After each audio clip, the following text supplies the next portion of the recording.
Zack Martin is still not out here at training camp. It's costing him $50,000 a day. It's a lot of money to be spending for a guy who wants more money. He's costing himself some in the process. And, you know, we talked this offseason about Zack Martin's future and that he really, in all likelihood, does not have a lot of time left in the NFL. I believe he's already turned 33, so this is his age 33 season. And so he's probably got a year or two left, is what I would guess. Could be surprised, could go the other way, but I remember he was very reflective after the San Francisco game and was, you know, looked visibly emotional, was hugging some people.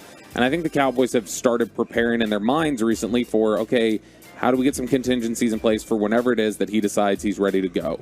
And so because of that, I think that's one of the reasons the short time he has left that the Cowboys maybe so far publicly, the way they've talked about it, aren't inclined necessarily to pay through the nose as he's getting near the end, even though he's still a very good player, one that executives and coaches still graded as the top-ranked one. So since he's getting so close to the end, we were kicking around the idea earlier, what if he were to just say, let's be done with this. I'm going to retire if you're not going to give me a new deal. I'll just retire. I'll do the Marshawn Lynch and walk away if we can't come to figure something out. Something that I think at least bears watching. Not as something that is likely to happen, but at least it would be something to discuss and something that would be on the minds, I think, of both parties involved if things got uglier, is the idea of a trade. And I have not heard anyone bring this up, and I think it's a fascinating conversation to have.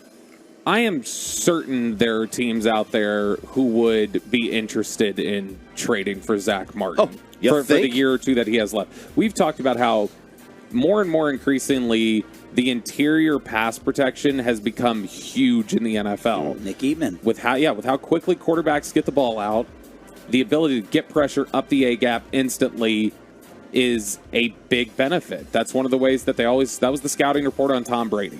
The best way to attack Brady was pressure up the middle, get in his face, don't try and get it from the edges. Even though Brady wasn't mobile, he was savvy, and he knew how to slide up in the pocket. He knew how to just take a step forward, step back. If you were coming to right at Brady, he had trouble. That's always been the book on Rodgers. Keep Rodgers in the well. Rod Marinelli had that famous putting Aaron Rodgers in the well visual display on the Amazon Prime series. And so interior pass protection is a top priority, more than it has been in a long time. And Zack Martin is still very good in pass protection. He's one of the best run blockers in the NFL.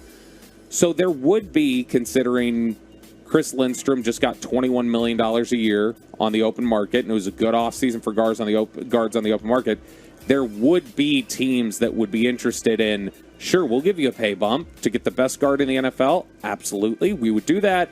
We'll give you some draft capital, and it's something that financially is feasible. Let's create a price. Let's create an asking price. Well, what is the asking price for a not quite yet mid-30s guard? It's at the most you get a second. Yeah. Not getting a 1, in my opinion. I wouldn't think so. This feels like 2 or 3 range. So here's the only thing that I think makes it a little difficult, and why ultimately, even if people called, maybe they wouldn't be able to come to terms on something. Any team that's negotiating with you on this that wants to drive down the price a little bit is going to go, you're not even going to pay this guy. You don't even want to give this guy a raise. You don't want to give your Hall of Fame guard a raise who's still one of the best in the NFL. If you don't want to give him a raise, how can you possibly value him that high in trade capital? And that's what they would probably have to deal with. And so if they went back and forth on that sort of a thing, you may not get the type of value. Some team may say, look, no, you're in no different position than the Colts were with Stephon Gilmore. Okay? You can get a 5th. Maybe we'll give you a 5th that escalates to a 4th. Realistically, I think his value, given how much time he has left, what his contract situation is, the fact that the team would have to pay him, I think a realistic one with all BS cut out would be a 3rd. And this team is a contender without Zack Martin up front.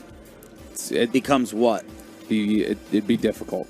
Like I think it makes a lot of things difficult that they want to do in the passing game. It makes things definitely difficult that they want to do in the running game. I mean, you just saw removing Terrence Steele from the equation, how that tandem work that Zack Martin and Terrence Steele did in the run game, how much that dropped off. And what's the right guard depth? Guard.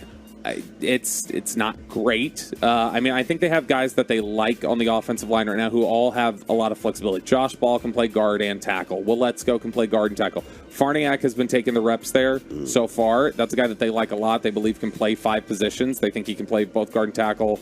They think he can play inside at center if they need him to. But Farniak is the guy who would likely be your starter if that was the case. But man, all those numbers that Sean read off yesterday about win rates and, run drop without him. Now, granted, the sample's got to be very, very small. Yeah. Zach doesn't miss a ton of time. Right. He's missed a little bit. He had I think he had about a month that he missed at the end of 2019. So, I mean, he's missed a little bit of time. He missed 6 games in 2020. He missed a game and missed 2 games in 2018. He's had some time where he's missed recently. Okay, 2018 is not recent. No, but I'm just talking about there's been a missed not game. Recent. God, I was in my 30s. Yeah. There's been, cumulatively, he's missed about a half season over the last 4 years. I mean, half a season's a decent enough sample size that I think you can make some projections out of that. And speaking of trades, Ian Rappaport says the Colts are getting Jonathan Taylor trade calls. Yeah. And it's from teams who are willing to pay him a real contract. And by the way, Taco Charlton has another team. He signed with San Francisco. Yep. So Taco Tuesday was trending yesterday. Celebrate, LeBron. Be happy about it. Name the teams that Taco Charlton has played for. Cowboys, Chiefs. They played for Jacksonville. Yes. Good job. Miami. Good job. Rams. No. Come on, Mr. More? Insider. Is there one? I was letting Chop answer. Is there one more? Was he was Pittsburgh, right? Yes. And then he has another one? Yep. Cincy. No. I don't remember after that. Detroit. No. Cowboys, Bears, Chiefs, Jacksonville, Saints, Dolphins, Steelers, and now San Francisco. God. How many total sacks in his career with all those teams? Does he have more teams than sacks? Great question. He has, so I But think the answer is no. I think he finished with 3 with the count 7. 11 and a half. Okay. Wow. 11 and a half, and he's signing on with San Francisco. Wow. There you go. Take Nick Bosa's holdout spot. Boy, who would have thought Taco Charlton finds a job before Ezekiel Elliott? Isn't that tough? You know who else found a job before? We'll find out at 9 o'clock if that holds true, because I need to confirm these rumors last night I was hearing that I thought it was just for show and Jerry being Barnum. Is it Barnum or Bailey? P.T. Barnum. P.T. Barnum. Barnum and Bailey Circus. Either one. Last night, we got to confirm whether Zeke coming back is a real thing and whether they were tripling down on not giving in to Zack Martin. Nick Eatman at 9 o'clock. So, and just before I jump over to this, though, real quick, 3rd round pick for Zack Martin. Would you do the trade? No. Would you do the trade, Chop? No. I wouldn't either. Would you do it for a second? No. Nah. Well, Okay, ooh, hang on a second or let's fill in the blank on him coming back here. Let's make it very interesting. We can't just say second or he plays game 1. Second or he misses 4 games. He would give up almost his entire year's salary if he misses 4 games. How does that work? In fines, $50,000 a day. Zach, I would rather have Zach missing 4 games than have him here than a 2nd round pick, I think. But, I mean, I don't know. We'll see if it even gets to that point. I don't know that they could get somebody who would offer them that either, just because of the amount you'd have to pay and where he's at in his career. But it is at least something that I think Bears watch. I would not be surprised if they've at least gotten some people picking up the phone and saying, hey, have you guys thought about this as a way to an end? And if so, give us a call. We might be interested in that. You know who got a job before Ezekiel Elliott and Taco Charlton both? Your mom? Nope, she's dead. Oh. She's 6 feet under. You can visit her one day with me if you like, Sean. I meant to make that to RJ. Maybe that'd be a little bit more real for you. RJ joke, not to you. Anyway, Brett Maher. Brett Maher, and this one a little under the radar. I didn't know this. He signed with the Broncos 8 days ago. And Brett is like I thought it was really interesting. We talked about it. Sean Payton talk about his last season too. He did not, but he talked about his last season. But what was interesting was Archer noted in his article recently that Maher was not inclined to re-sign with the Cowboys. That it wasn't totally just the Cowboys didn't want him back. It was Brett Maher didn't have interest in coming back. But he spoke to the media yesterday, and he was talking about the scars that he has from last season.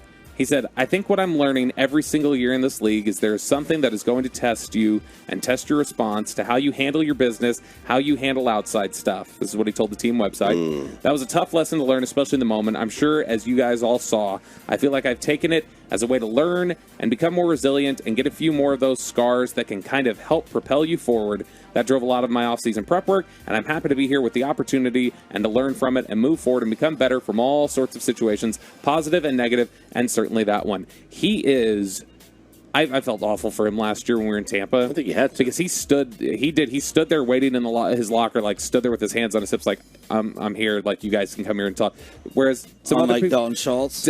Dalton was one of the ones who walked by and said, we got your back, Brett. But, like, he's standing there, he stood up, took all those questions.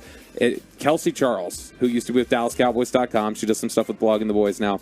Kelsey has told me before, and she's talked about it there, that she used to just, Maher drove her nuts in 2018. How he was always missing and doing stuff, and she obviously still has friends here with the team. And somebody heard this, I was like, "Hey, you got to take it easy on Brett. He's like literally the nicest guy." And so, what Maher would do before and after every practice, he'd like FaceTime his toddlers to like talk to them stuff, and so then she felt awful about that. But he was one of the best guys. I felt so bad for him, and I still think he got a raw deal here in Dallas, and I think he's better than the options you have at kicker, which, by the way, update on the kicking competition. You've got Brandon Aubrey, 13 of 17 through the first few days. Ooh, well. Tristan Vizcaino is 12 of 17, so neither one's any good. Not a lot of great showing. I still don't think the kicker's on the roster right now. Dude, yesterday or 2 days ago, they were out there on the left field, and, I mean, they're kicking. Now there was a little bit of wind. This was like from like the 30. So this is not even a 50-yard kick. And this kick made it by about 2 feet. And I'm like, man, they have got no boot. There is no boot in camp right now.